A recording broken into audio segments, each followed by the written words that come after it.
Let's see, what are we waiting for? Our guys should be checking their stuff soon. There we go. So yeah, if I'm not mistaken, these javelins do less damage now. They don't spam them out as much, as in there's not that much of a like huge volley effect, and it's sort of like, you know, like piece by piece now. But the main thing is that, yeah, you'll see here that not a lot of their guys are dying because of it. I mean, it used to be like it would be just absolutely devastating, but you'll see here that the guys with the shields, they can take a few hits now. I mean, it's still pretty brutal in that, like, you know, you have so many javelins and just you can really cram these guys up. So we can get our like shield walls to move forward, and then we can sort of bait these guys into attacking our defensive line here. And because of the fact that those Golok warriors are so strong on the defensive, we can sort of keep the shield wall going and move our guys up forward like this. And well, this is a legitimate tactic. I mean, the Romans did this with slingers. They would have the testudo formations forward with the huge tower shields, and then they'd have a few slingers, not too many, but like a few behind them, so that as the column moves forward, the slingers could just kind of pop out the back and chuck a few stones, and then pop back into the shields. Yeah, these guys are they're not doing that bad. Our javelins are definitely not having the same killer effect.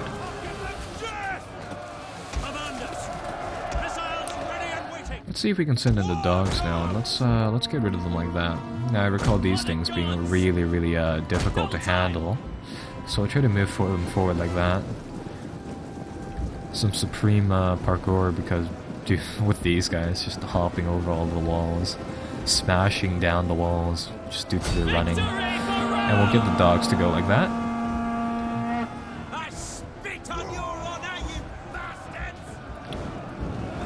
And those dogs going up against those pikemen shouldn't do that much damage. So let's get our heavy cavalry, or apparently light cavalry, and let's send them forward through the enemy's flank. So we'll get them to drive there. Looks like these guys are starting to throw some of their own projectiles back at us, so that's fine. And what we're going to do is that we are going to get the cavalry to get into their flanks. These eastern spearmen, or whatever these guys are, slingers, these guys are just going to get demolished. Hopefully we can break these guys. Yeah, they also did some stuff with the cavalry, so you can't just smash them or, you know, move them into a column and break them like that. So that's a nice change, although personally, I mean, I never used cavalry all too much.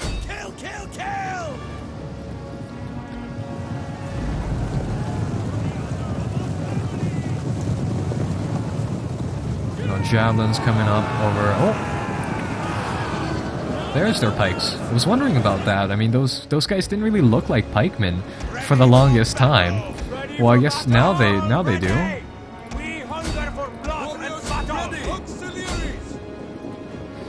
So we'll send those guys in. Let's see, we still have one group of cav, so we'll send these guys around like that.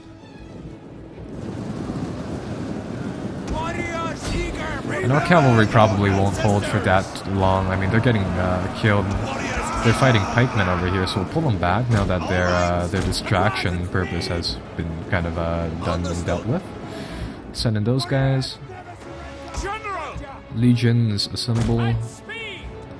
Or cohorts assemble. And we will press forward using those troops there.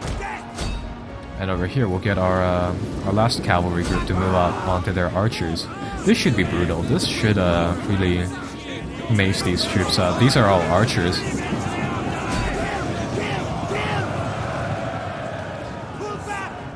Don't really know if one squad of horses are going to be able to take out that many people though.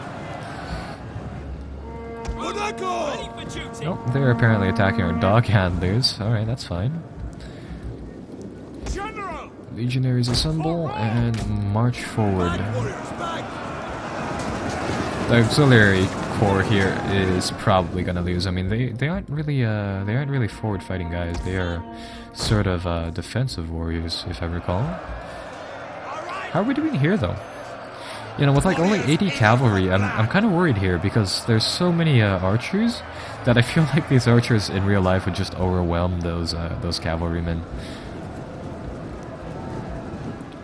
The actual legionnaires are coming up. And if I'm not mistaken, what we should be able to do is just get the legionnaires to run through the enemy's columns.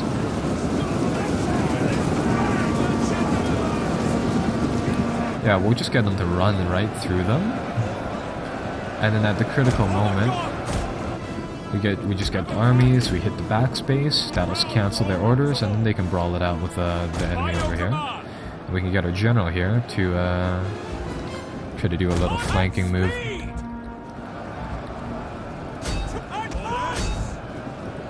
Yeah, just like that. That'll really get into them. Those pikemen will last forever in their pike formation unless we try to flank them. And then we'll crack the whip.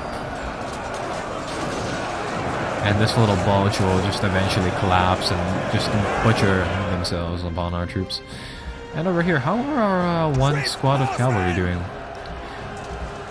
They have some eastern spearmen joining the fight. That's why we're starting to lose over there. Alright, well in that case, we'll get our guys to ball up. We'll actually get them to ball up and attack there. And I'll just get the general to finish off the archers. Yeah, I was wondering about that, and didn't see those guys there. I recall the AI, like, used to be, they used to buy those slingers, like, all the time. They used to have, like, entire armies filled with them, so I was wondering about this group of troops. Yeah, so our general will come right in here.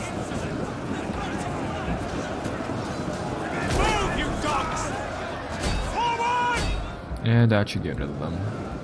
Over here, I think the only thing that's opposing us are, like, armed peasantry, so mobs of people. And that is definitely no match for Legionnaire quality troops. Likewise over here, I think I can just hit this backspace and let the Legionnaires brawl it out with whatever. Save the 25 cavalry that's still around.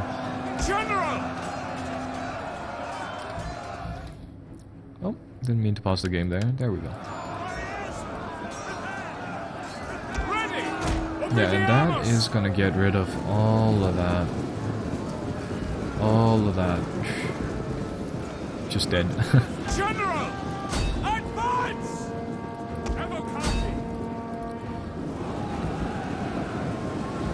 And I think that's the end of that battle.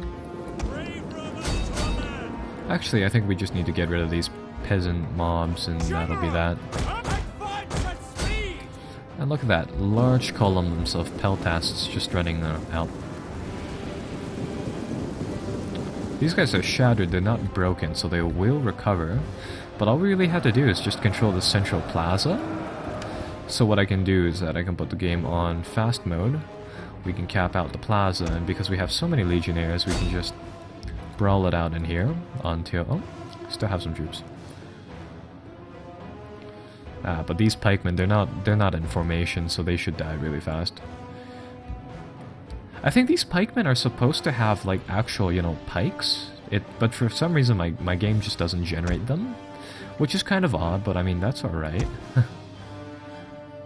Or maybe these guys are the guys from the ships, so maybe that's different. But yeah, we should be able to just cap this place and win it over real fast. Get our general here.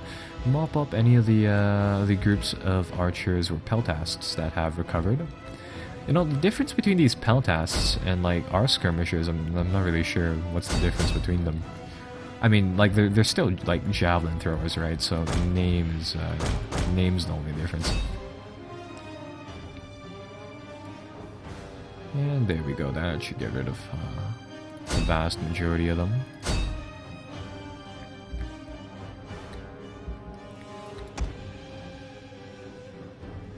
Come on, game, finish this up. That one group of peltasts are just lasting so long in this fight. It's actually it's weird. That this little group of like 34 men. These people are extremely brave, apparently.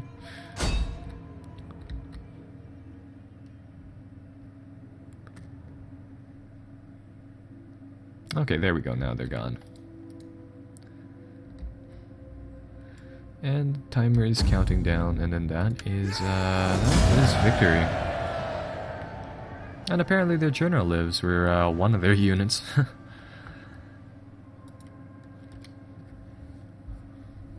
No? Well, actually, I just noticed that the battles are a little longer. I mean, that battle took 1601, so that's rather neat. Huh.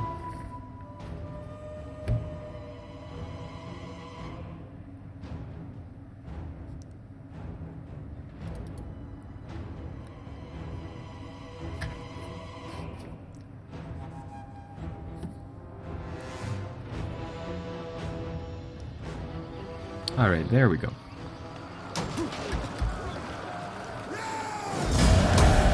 Sack off this area, and well, it's been, yeah, this session's been almost an hour, so I think I'll leave it here.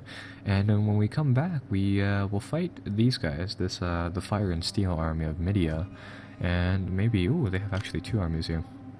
So maybe we'll see the endeavors of Legion Refax next episode. So until then, bye bye.